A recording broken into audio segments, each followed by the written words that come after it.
ಕನ್ನಡಿಗ channel ವೈಟಿಯಿಂದ doctor S S Tallur ಮಾಡುವ ವಂದನೆಗಳು. ಸ್ನೇಹಿತರೆ, ತಮ್ಮೆಲ್ಲರಿಗೂ ಸ್ವಾಗತ. ಇವತ್ತು ಮಾಡ್ತಿರ್ತಕ್ಕಂಥ ಸಂಚಿಕೆ ಅತಿ ಒಂದು ಸತ್ಯಕ್ಕೆ ಸಮೀಪವಾಗಿರ್ತಕ್ಕಂಥ ಸತ್ಯವಾದ ಘಟನೆಯನ್ನೇ ಆಧರಿಸಿದ ಸಂಚಿಕೆ ಅಂತಲೇ ನಾನು ಈ ಸಂದರ್ಭದಲ್ಲಿ ಹೇಳಲಿಕ್ಕೆ ಬಯಸ್ತೀನಿ. ಯಾಕಂದರೆ ಈ ಸಂಚಿಕೆಯಲ್ಲಿ ನೀವು ಕಂಡು ಕೇಳರಿಯದಂಥ ವಿಷಯವನ್ನು ಕೂಡ ಈ ಸಂದರ್ಭದಲ್ಲಿ ನೀವು ಕೇಳಬಹುದಾಗಿದೆ. ಹೀಗಿರುವಾಗ ಈ ಸಂಚಿಕೆಯಲ್ಲಿ ಬರ್ತಿರ್ತಕ್ಕಂಥ ಪ್ರತಿಯೊಂದು ವಿಷಯವೂ ಕೂಡ ನಿಚ್ಚರವಾದಂಥ ವಿಷಯ ಅಂತಲೇ ಸಂದರ್ಭದಲ್ಲಿ ಹೇಳಲಿಕ್ಕೆ ಬಯಸ್ತೀನಿ. ಯಾಕಂದರೆ ಈ ಸಂದರ್ಭದಲ್ಲಿ ನೀವೆಲ್ಲರೂ ಕೂಡ ಕಂಡು ಕೇಳರೆಯದ ಹಾಗೂ ನಿರೀಕ್ಷೆಯನ್ನು ಮಾಡದ ಹಾಗೂ ಊಹಿಸಲಿಕ್ಕೂ ಅಸಾಧ್ಯವಾದಂಥ ಸಂಚಿಕೆ ಇದು ಅನ್ನುವಂಥ ಭಾವನೆಯೂ ಕೂಡ ನನ್ನದು. ಯಾಕಂದರೆ ಜಗತ್ತಿನಲ್ಲಿ, ವಿಶ್ವದಲ್ಲಿ ಏನೇನೋ ವಿಸ್ಮಯಗಳು ನಡೀತಾ ಇರೋದನ್ನು ನಾವು ನೋಡ್ತಾ ಇದ್ದೇವೆ. ಹೀಗಿರುವಾಗ ಇದು ಕೂಡ ಒಂದು ಆಶ್ಚರ್ಯಕರವಾದ, ವಿಸ್ಮಯವಾದ ಒಂದು ವಿಷಯ ಅನ್ನುವ ಮಾತನ್ನು ಸಾರ್ವಜನಿಕರು ಹಾಗೂ ಸಂಬಂಧಪಟ್ಟಂಥ ವೈದ್ಯಕೀಯ ಲೋಕವು ಕೂಡ ಪ್ರಸ್ತುತಪಡಿಸ್ತಾ ಇರೋದನ್ನು ಕೂಡ ನಾವು ಕೇಳಬಹುದಾಗಿದೆ, ನೋಡಬಹುದಾಗಿದೆ. ಹೀಗಿರುವಾಗ ಈ ಸಂಚಿಕೆಯಲ್ಲಿ ಬರ್ತಿರ್ತಕ್ಕಂಥ ಪಾತ್ರ ಅದು ನಿಜಕ್ಕೂ ಕೂಡ ಆಶ್ಚರ್ಯವನ್ನು ಉಂಟು ಮಾಡುವಂಥ ಪಾತ್ರ ಅಂತಲೇ ಹೇಳ್ಬೋದು. ಯಾಕಂದ್ರೆ ಈ ಪಾತ್ರದಲ್ಲಿ ಬರ್ತಿರ್ತಕ್ಕಂಥ ಒಬ್ಬ ಅಜ್ಜಿಯ ಕಥೆಯನ್ನು ಕೂಡ ಈ ಸಂದರ್ಭದಲ್ಲಿ ನಾನು ಹೇಳಲಿಕ್ಕೆ ಬಯಸಿದ್ದೇನೆ. ಆ ಅಜ್ಜಿಯ ಒಂದು ಈಗಿನ ಪರಿಸ್ಥಿತಿಯಲ್ಲಿ ಅವಳು ಯಾವ ರೀತಿ ಆ ಮನಸ್ಥಿತಿಯಲ್ಲಿ ಇರಬಹುದು, ಅಥವಾ ಆ ಮನಸ್ಥಿತಿಯಲ್ಲಿ ಅವಳು ಇರಬೇಕಾದ್ರೆ ಅವಳಿಗೆ ಏನು ಒಂದು ಭಾವನೆಗಳು ಕಾಡ್ತಿರಬಹುದು ಅನ್ನುವಂಥ ವಸ್ತುಸ್ಥಿತಿಯನ್ನು ಕೂಡ ನಾವು ನೋಡ್ಬೋದಾಗಿದೆ. ಹೀಗಿರುವಾಗ ಈಗ ನಾನು ಹೇಳಲಿಕ್ಕೆ ಹೊರಟಿರ್ತಕ್ಕಂಥ ಈ ವಿಷಯ ಎಂದೂ ಕೂಡ ಯಾರೂ ಕೂಡ ಕೇಳದೇ ಇರತಕ್ಕಂಥ ವಿಷಯ ಅಂತಲೇ ನಾನು ಭಾವಿಸ್ತೀನಿ. ಹೀಗಿರುವಾಗ ಈ ಒಂದು ವಿಷಯವನ್ನು ನಾವು ಯಾಕೆ ಹೇಳ್ತಾ ಇದ್ದೀನಿ ಅಂತಂದರೆ, ಇದು ನೀವು ಕಂಡು ಕೇಳರಿಯದಂಥ ವಿಷಯ ಅಂತಲೇ ನಾನು ತಿಳಿದಿದ್ದೇನೆ. ಯಾಕಂದರೆ ಹಲವಾರು ವಿಷಯಗಳು ನಮ್ಮ ಮುಂದೆ ವಿಶ್ಲೇಷಣೆಗೆ ಒಳಪಡಿಸುವಂಥ ಸಂಚಿಕೆಗಳಾದರೂ ಕೂಡ ಇಂಥ ಒಂದು ಪರಿಸ್ಥಿತಿಯಲ್ಲಿ ಈ ಒಂದು ಸನ್ನಿವೇಶ ನಾವು ನೋಡಿರಲಿಕ್ಕಿಲ್ಲ, ಕೇಳಿರಲಿಕ್ಕಿಲ್ಲ ಅನ್ನುವಂಥ ಭಾವನೆಯಿಂದ ನಾನು ಈ ಒಂದು ಸಂಚಿಕೆಯನ್ನು ಮಾಡ್ತಾ ಇದ್ದೇನೆ. ಹೀಗಿರುವಾಗ ಈ ಸಂಚಿಕೆಯಲ್ಲಿ ಬರ್ತಿರ್ತಕ್ಕಂಥ ವಿಶೇಷವಾದ ಮಹಿಳೆ ಅಂತಲೇ ನಾನು ಈ ಸಂದರ್ಭದಲ್ಲಿ ಹೇಳಲಿಕ್ಕೆ ಬಯಸ್ತೀನಿ. ವಿಶೇಷವಾದ ಮಹಿಳೆ ಅಲ್ಲ, ಅವಳು ಒಬ್ಬ ಅಜ್ಜಿ. 91 ವರ್ಷದ ಅಜ್ಜಿಯ ಒಂದು ನೈಜ ಘಟನೆಯನ್ನು ಆಧರಿಸಿದ ಸಂಚಿಕೆ ಇದಾಗಿದೆ ಎನ್ನುವಂಥ ವಸ್ತುಸ್ಥಿತಿ ನಿಮಗೆ ನೆನಪಿರಲಿ. ಹೀಗಿರುವಾಗ ಈ ಒಂದು ಅಜ್ಜಿಯ ಘಟನೆಯನ್ನು ನಾವು ಮೆಲುಕು ಹಾಕಿದಾಗ, ಅದನ್ನು ಅರ್ಥ ಮಾಡಿಕೊಂಡಾಗ ಹೀಗೂ ಆಗಲಿಕ್ಕೆ ಉಂಟಾ ಅನ್ನುವಂಥ ಮಾತುಗಳನ್ನು ಕೂಡ ನಾವು ಕೇಳಬಹುದಾಗಿದೆ. ಯಾಕಂದರೆ ಇದು ನಿಜಕ್ಕೂ ಕೂಡ ನಡೆದಿರ್ತಕ್ಕಂಥ ಘಟನೆ ಅಂತಲೇ ನಾನು ಈ ಸಂದರ್ಭದಲ್ಲಿ ತಮ್ಮೆಲ್ಲರಿಗೂ ಖಡಾಖಂಡಿತವಾಗಿ ಹೇಳಬಲ್ಲೆ. ಯಾಕಂದರೆ ಆ ಅಜ್ಜಿಯು ಕೂಡ ಇನ್ನೂ ಕೂಡ ನಮ್ಮ ನಡುವೆ ಈಗಲೂ ಕೂಡ ಜೀವಂತ ಇದ್ದಾರೆ ಅನ್ನುವಂಥ ಮಾತನ್ನು ಈ ಸಂದರ್ಭದಲ್ಲಿ ನಾನು ಪ್ರಸ್ತುತಪಡಿಸುತ್ತಾ ಈ ಸಂಚಿಕೆಯಲ್ಲಿ ನಾನು ಆ ಒಂದು ಅಜ್ಜಿಯ ಒಂದು ಕಥನವನ್ನು, ಅವಳ ಒಂದು ಬಾಳಲ್ಲಿ ಆಗಿರ್ತಕ್ಕಂಥ ಘಟನೆಯನ್ನು, ಆ ಘಟನೆಗೆ ಆಧರಿಸಿ ಅವಳು ಈಗ ಈ ಒಂದು ಕಥಾ ಹಂದರಕ್ಕೆ ವಸ್ತು ಆಗಿರ್ತಕ್ಕಂಥ ಒಂದು ವಿಚಾರವನ್ನು ಕೂಡ ಈ ಸಂದರ್ಭದಲ್ಲಿ ನಾನು ತಮಗೆ ಹೇಳಲಿಕ್ಕೆ ಬಯಸ್ತಾ ಇದ್ದೇನೆ. ಅದೇನಂತಂದರೆ, 91 ವರ್ಷದ ಅಜ್ಜಿ, ಅವಳು ನಮ್ಮ ಭಾರತದಲ್ಲೇ ಇದ್ದಾಳೆ. ಅದು ಕೂಡ ಉತ್ತರ ಪ್ರದೇಶದಲ್ಲಿ ಇರ್ತಕ್ಕಂಥ ಒಬ್ಬ ಅಜ್ಜಿ. ಅವಳ ಹೆಸರು ಇಷ್ಟಿಲ್ಲ ಅನ್ನುವಂಥ ಅಜ್ಜಿಗೆ ಈಗ 91 ವರ್ಷದ ಅಜ್ಜಿಗೆ ಮಕ್ಕಳು ಆಗಲಿಕ್ಕೆ ಸಾಧ್ಯನಾ ಅನ್ನುವಂಥ ಮಾತನ್ನು ಕೂಡ ನಾವು ಕೇಳ್ಬೋದು. ಯಾಕಂದ್ರೆ ಸುಮಾರು 42ರಿಂದ 48 ವರ್ಷಗಳ ಅವಧಿಯಲ್ಲಿ ಮಹಿಳೆಯರು ಸಂತಾನೋತ್ಪತ್ತಿಯನ್ನು ಮಾಡಬಹುದಂಥ ಒಂದು ಸ್ಥಿತಿಯಲ್ಲಿ ಇರ್ತಾರೆ. ಹಾಗಿದ್ದರೂ ಕೂಡ ಈಗ ಈ ಅಜ್ಜಿಗೆ 91 ವರ್ಷಗಳ ವಯಸ್ಸು. ಈ ವಯಸ್ಸಿನಲ್ಲಿ ಈ ಅಜ್ಜಿಯು ಈ ಒಂದು ಪವಾಡವನ್ನು ಮಾಡಿರಬೇಕಾದ್ರೆ ಅವಳಲ್ಲಿ ಆಗಿರ್ತಕ್ಕಂಥ ಹಾಗೂ ಬೆಳವಣಿಗೆಗಳನ್ನು ನಾವು ನೋಡಬೇಕು. ಯಾಕಂದರೆ ಈ ಸಂದರ್ಭದಲ್ಲಿ ಯಾವತ್ತೂ ಕೂಡ ನಾವು ಯಾವುದನ್ನು ಕೂಡ ಅಸಾಧ್ಯ ಅನ್ನುವಂಥ ಭಾವನೆಯನ್ನು ಇಟ್ಟುಕೊಳ್ಳದೆ, ಯಾವುದೂ ಕೂಡ ಅಸಾಧ್ಯವಲ್ಲ, ಸಾಧ್ಯವೇ ಅನ್ನುವಂಥ ವಸ್ತುಸ್ಥಿತಿಯಲ್ಲಿ ಇದ್ದಾಗ ಇಂಥ ಘಟನೆಗಳನ್ನು ನಾವು ಆಸ್ವಾದಿಸಲಿಕ್ಕೆ, ಅನುಭವಿಸಲಿಕ್ಕೆ ಹಾಗೂ ಅವುಗಳನ್ನು ತಿಳಿದುಕೊಳ್ಳಲಿಕ್ಕೆ ಸಾಧ್ಯ ಆಗ್ತತಿ ಅನ್ನುವಂಥ ಭಾವನೆಗಳು ಕೂಡ ನಮ್ಮಲ್ಲಿ ಇರಬೇಕು. ಹೀಗಿರುವಾಗ ಮಾತ್ರ ನಾವು ಈ ಒಂದು ಘಟನೆಗಳನ್ನು ಆಧರಿಸಿ ಆ ಘಟನೆಗಳ ಒಂದು ಸತ್ಯವನ್ನು ತಿಳಿದು ನಾವು ಸಂಚಿಕೆಗಳನ್ನು ಮಾಡಿದರೆ ಈ ಸಂಚಿಕೆಗಳಿಗೂ ಕೂಡ ಒಂದು ಬೆಲೆ ಇರ್ತೈತಿ, ನೆಲೆ ಇರ್ತೈತಿ.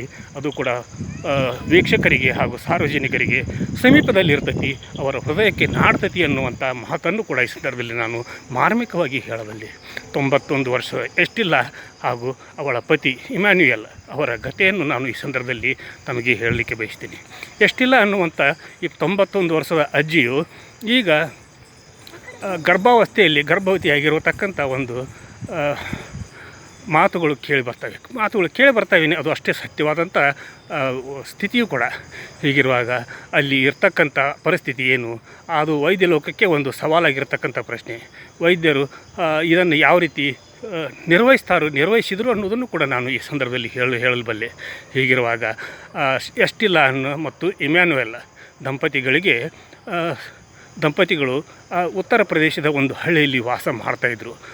91 ವರ್ಷ ವಯಸ್ಸಿನ ಇಮ್ಯಾನ್ಯುಯಲ್ ಅಂದ್ರೆ ಎಸ್ಟಿಲ್ಲ ಅವರ ಪತಿ ತೀರ್ಕೊಂಡ್ರು. ಆ ತೀರ್ಕೊಂಡಂಥ ಸಂದರ್ಭದಲ್ಲಿ ಎಸ್ಟಿಲ್ಲ ಒಂಟಿ ಜೀವನವನ್ನು ಮಾಡಬೇಕಾಯ್ತು. ಯಾಕಂದರೆ ಅವರಿಬ್ಬರಿಗೂ ದಂಪತಿಗಳಿಗೆ ಮಕ್ಕಳಾಗಿರಲಿಲ್ಲ. ಈ ಸಂದರ್ಭದಲ್ಲಿ ಅವರು ನಾನೇನು ಮಾಡಲಿ, ನನ್ನನ್ನು ಸಲಹುವ, ನನ್ನನ್ನು ಪ್ರೀತಿಸುವ, ನನ್ನನ್ನು ಜೋಪಾನ ಮಾಡುವಂಥ ನನ್ನ ಸಂಗಾತಿಯೇ ಆದರಲ್ಲ ಅನ್ನುವಂಥ ಒಂದು ದುಃಖ ಭಾವನೆಯಲ್ಲಿ ಇದ್ದಾಗ ಹಾಗೂ ಹೀಗೂ ಅವಳಿಗೆ ಈಗ 91 ವರ್ಷದಲ್ಲಿ ಅವಳಿಗೆ ಸ್ವಲ್ಪ ಮೈಯಲ್ಲಿ ಹುಷಾರು ಇರಲಿಲ್ಲ.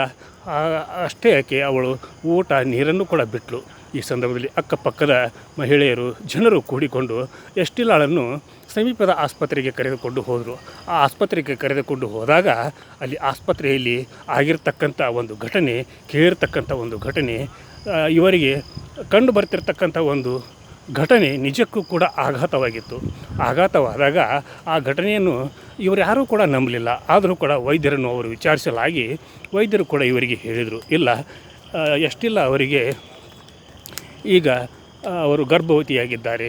ಅದನ್ನು ನಾವು ವಿಜ್ಞಾನ ಲೋಕದಲ್ಲಿ, ವೈದ್ಯಕೀಯ ಲೋಕದಲ್ಲಿ ಯಾವ ರೀತಿ ನೋಡಬೇಕು ಅನ್ನುವಂಥ ವಸ್ತುಸ್ಥಿತಿಯನ್ನು ಸರ್ಕಾರ ಹಾಗೂ ಸಮಾಜಕ್ಕೆ ಯಾವ ರೀತಿ ತಿಳಿಸಬೇಕು ಅನ್ನುವಂಥ ವಿಚಾರವನ್ನು ಕೂಡ ನಾವು ಮಾಡ್ತಾ ಇದ್ದೇವೆ ಅನ್ನುವಂಥ ಮಾತನ್ನು ಕೂಡ ಹೇಳಿದರು. ಆದರೂ ಕೂಡ ಈ ವಯಸ್ಸಿನಲ್ಲಿ ಸಾಧ್ಯವೇ ಅನ್ನುವಂಥ ಪ್ರಶ್ನೆಗಳು ಕೂಡ ಸಾರ್ವಜನಿಕರಲ್ಲಿ ಉದ್ಭವವಾದವು. ಆದರೂ ಕೂಡ ಈ ಒಂದು ಪರಿಸ್ಥಿತಿಯಲ್ಲಿ ವೈದ್ಯರೇ ಹೇಳ್ತಾ ಇರುವಾಗ ಅದನ್ನು ನಂಬಲಿಕ್ಕೆ ಸಾಧ್ಯ. ಯಾಕಂದ್ರೆ ವೈದ್ಯ ನಾರಾಯಣ ಹರಿ ಅಂತೇಳಿ ಕರೀತಾರೆ. ಹೀಗಿರುವಾಗ ಈಗ ನಾವು ನಮ್ಮ ಜೀವನದಲ್ಲಿ ದೇವರನ್ನು ಬಿಟ್ಟರೆ ಎರಡನೇ ದೇವರು ನಮಗೆ ವೈದ್ಯರು ಅನ್ನುವಂಥ ಭಾವನೆ, ಕಲ್ಪನೆ ನಮ್ಮಲ್ಲಿ ಇರಬೇಕು. ಹೀಗಿರುವಾಗ ಆ ವೈದ್ಯರ ಮಾತನ್ನು ಸಂಪೂರ್ಣವಾಗಿ ನಾವು ನಂಬಬೇಕಾಗಿರತಕ್ಕಂಥ ವಿಷಯ. ಈ ಒಂದು ವಿಷಯದಲ್ಲಿ ಎಷ್ಟಿಲ್ಲ ಅವಳಿಗೂ ಕೂಡ ಈಗ ವೈದ್ಯರು ಹೇಳಿದರು, ಇಲ್ಲ ಮತ್ತು ನಾವು ಇದನ್ನು ತೆಗಿತೀವಿ, ನೀವು ಅದಕ್ಕೆ ಒಪ್ಪಿಗೆ ಕೊಡಬೇಕು ಅನ್ನುವಂಥ ಮಾತನ್ನು ಕೇಳಿದಾಗ ಎಷ್ಟಿಲ್ಲ ಆ ಮಹಿಳೆ ಒಪ್ಪಲಿಲ್ಲ. ಯಾಕಂದರೆ ನನ್ನ ಗಂಡನ, ನನ್ನನ್ನು ಪ್ರೀತಿಸ್ತಕ್ಕಂಥ, ನನ್ನ ಹೃದಯದಲ್ಲಿ ಇರತಕ್ಕಂಥ, ನನ್ನ ಹೃದಯ ಸಾಮ್ರಾಜ್ಯನ ಒಂದು ಪಿಂಡ ಇದು. ಈ ಒಂದು ಪಿಂಡ ಅದು ಜೀವಂತವಾಗಿಯೇ ಬರಲಿ ಅಥವಾ ನಿರ್ಜೀವವಾಗಿ ಬಂದರೂ ಕೂಡ ಅದನ್ನು ನನ್ನ ಜೀವನದ ಕೊನೆಯವರೆಗೂ ಕೂಡ ನಾನು ಇಟ್ಕೊಳ್ತೀನಿ, ಅದನ್ನು ನಾನು ಜೋಪಾನ ಮಾಡ್ತೀನಿ, ನನ್ನ ಜೊತೆಗೆ ಅದು ಕೂಡ ಇರಬೇಕು ಅನ್ನುವಂಥ ಮನಸ್ಥಿತಿಯಲ್ಲಿ ಎಷ್ಟಿಲ್ಲ ಇದ್ದರು. ಹೀಗಿರುವಾಗ ಈ ಒಂದು ಮಾತನ್ನು ಕೇಳಿದಾಗ ವೈದ್ಯರು ಕೂಡ ಅಸಹಾಯಕರಾಗಿ ಹಾಗೇ ಬಿಟ್ಟರು. ಈ ಒಂದು ಪರಿಸ್ಥಿತಿಯಲ್ಲಿ ಈ ಒಂದು ಘಟನೆ ನಿಜಕ್ಕೂ ಕೂಡ ವೈದ್ಯಕೀಯ ಲೋಕಕ್ಕೆ ಒಂದು ಸವಾಲಾಗಿರ್ತಕ್ಕಂಥ ಪ್ರಶ್ನೆ. ಹೀಗಿರುವಾಗ ಉತ್ತರ ಪ್ರದೇಶದ ಆ ಹಳ್ಳಿಯಲ್ಲಿ ಈಗಲೂ ಕೂಡ ಆ ಅಜ್ಜಿ ಇದ್ದಾರೆ. ಆ ಅಜ್ಜಿಯ ಜೊತೆಗೆ ಅವಳ ಅಕ್ಕಪಕ್ಕದ ಜನರು ಹಾಗೂ ಆ ಊರಿನ ಜನರು, ಅಷ್ಟೇ ಏಕೆ ಆ ಆಸ್ಪತ್ರೆಯಲ್ಲಿ ಅವಳನ್ನು ಚಿಕಿತ್ಸೆಗೆ ಒಳಪಡಿಸಿದಾಗ ಕಂಡು ಬಂದಿರತಕ್ಕಂಥ ಘಟನೆ ನಿಜಕ್ಕೂ ಕೂಡ ಒಂದು ವಿಸ್ಮಯಕಾರಿ ಘಟನೆ ಅಂತಲೇ ನಾನು ಸಂದರ್ಭದಲ್ಲಿ ಸಾರ್ವಜನಿಕರಿಗೆ, ವೀಕ್ಷಕರಿಗೆ ತಿಳಿಸಲಿಕ್ಕೆ ಬಯಸ್ತೀನಿ.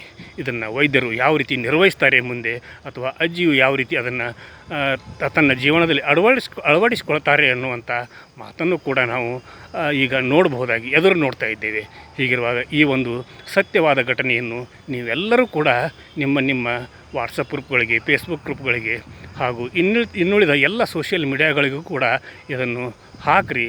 ಆಮೇಲೆ ಈ ಅಜ್ಜಿಯು ಗರ್ಭವತಿಯಾದಂಥ ಮಾತುಗಳು, ಈ ಒಂದು ಪ್ರಸಂಗ ಸಕಲ ವೈದ್ಯಕೀಯ ಲೋಕಕ್ಕೂ ಕೂಡ ಪರಿಚಯವಾಗಲಿ.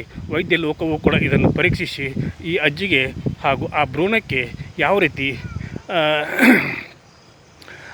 ಅವರು ಚಿಕಿತ್ಸಕ ವಿಚಾರದಲ್ಲಿ ಕ್ರಮ ಕೈಗೊಳ್ತಾರೆ ಅನ್ನೋದನ್ನು ಕೂಡ ನಾವು ಎದುರು ನೋಡ್ತಾ ಇದ್ದೇವೆ ಅನ್ನುವಂಥ ಮಾತನ್ನು ಇವತ್ತು ನಾನು ಹೇಳಲಿಕ್ಕೆ ಬಯಸಿದ್ದೇನೆ. ಯಾಕಂದರೆ ವೈದ್ಯರು ಮನಸ್ಸು ಮಾಡಿದರೆ ಯಾವುದೂ ಕೂಡ ಅಸಾಧ್ಯ ಅಲ್ಲ. ವಿಜ್ಞಾನ ಲೋಕಕ್ಕೆ ಸವಾಲಾಗಿರ್ತಕ್ಕಂಥ ಎಷ್ಟಿಲ್ಲ ಅಜ್ಜಿಯ ಒಂದು ಈ ಜೀವನಗಾದೆ ಯಾರೂ ಕೂಡ ಮರೆಯಲಾರದ ಹಾಗೂ ಅದನ್ನು ನಂಬಲಿಕ್ಕೆ ಸಾಧ್ಯವಾಗದಂಥ ಒಂದು ಸತ್ಯವಾದಂಥ ಘಟನೆಯನ್ನು ಈ ಸಂದರ್ಭದಲ್ಲಿ ಕನ್ನಡಿಗ ಚಾನಲ್ YTU ಪ್ರಸ್ತುತಪಡಿಸ್ತಾ ಇದೆ. ಹೀಗಿರುವಾಗ ಹಠಮಾರಿ ಧೋರಣೆಯನ್ನು ತಾಳಿ ಇಲ್ಲ ನಾನು ಆ ಭ್ರೂಣವನ್ನು ತೆಗೆಯುವುದಿಲ್ಲ ಅನ್ನುವಂಥ ಒಂದು ಮನಸ್ಥಿತಿಯಲ್ಲಿ ಇರತಕ್ಕಂಥ ಎಷ್ಟಿಲ್ಲ ಅಜ್ಜಿಗೆ ಯಾರಾದರೂ ತಿಳುವಳಿಕೆಯನ್ನು ಹೇಳಿ ಅವಳಿಗೆ ಮುಂದೆ ಆಗಬಹುದಾದಂಥ ವಸ್ತುಸ್ಥಿತಿಯನ್ನು ಅರಿವು ಮಾಡಿಕೊಡ್ತಕ್ಕಂಥ ಅವಳ ಹಿತೈಷಿಗಳಿಗೂ ಕೂಡ ನಾನು ಮನವಿ ಮಾಡಿಕೊಳ್ತೀನಿ. ಈ ಒಂದು ಪರಿಸ್ಥಿತಿಯಲ್ಲಿ ಎಷ್ಟಿಲ್ಲ ಅವರ ಒಂದು ನಿರ್ಧಾರ ಅದು ಜೀವನದ ನಿರ್ಧಾರ, ಅದು ಅವಳ ಬದುಕಿನ ನಿರ್ಧಾರ, ಅದು ಅವಳ ನಿಜಕ್ಕೂ ಕೂಡ ಪ್ರೀತಿಯ ನಿರ್ಧಾರ. ಗಂಡನನ್ನು ಎಷ್ಟು ಪ್ರೀತಿಸ್ತಿದ್ಲು, ಗಂಡ ಇವಳನ್ನು ಎಷ್ಟು ಪ್ರೀತಿಸ್ತಿದ್ದ ಅನ್ನೋದಕ್ಕೆ ನಿದರ್ಶನವಾಗಿದೆ. ಆ ಭ್ರೂಣವನ್ನು ನಾನು ಕಳೆದುಕೊಳ್ಳುವುದಿಲ್ಲ ಅನ್ನುವಂಥ ಖಡಾಖಂಡಿತವಾದಂಥ ಮಾತನ್ನು ಹೇಳ್ತಿರ್ತಕ್ಕಂಥ ಈ ಅಜ್ಜಿ ನಿಜಕ್ಕೂ ಕೂಡ ಈಗಲೂ ಕೂಡ ಈ ಲೋಕದಲ್ಲಿ, ಈ ಪ್ರಪಂಚದಲ್ಲಿ, ಈ ಒಂದು ಸನ್ನಿವೇಶದಲ್ಲಿ ಇಂಥವರು ಕೂಡ ಪ್ರೀತಿಗೆ ಹಾಗೂ ಮೋಹಕ್ಕೆ ಒಳಗಾಗಿರುವವರು ಇದ್ದಾರಲ್ಲ ಅನ್ನುವಂಥ ಒಂದು ಆಶಾಭಾವನೆಯೊಂದಿಗೆ ಇವತ್ತಿನ ಸಂಚಿಕೆಯನ್ನು ಇಲ್ಲಿಗೆ ಮುಗಿಸಿ ನಾಳಿನ ಸಂಚಿಕೆಯೊಂದಿಗೆ ತಮ್ಮ ಜೊತೆಗೆ ಬರ್ತೀನಿ. ಇದು ನಿಜಕ್ಕೂ ಕೂಡ ಅಚ್ಚರಿ ಹುಟ್ಟಿಸ್ತಕ್ಕಂಥ ಸಂಚಿಕೆ ಅನ್ನುವಂಥ ಭಾವನೆ ನನ್ನದು. ಎಲ್ಲರಿಗೂ ನನ್ನ ನಮಸ್ಕಾರ.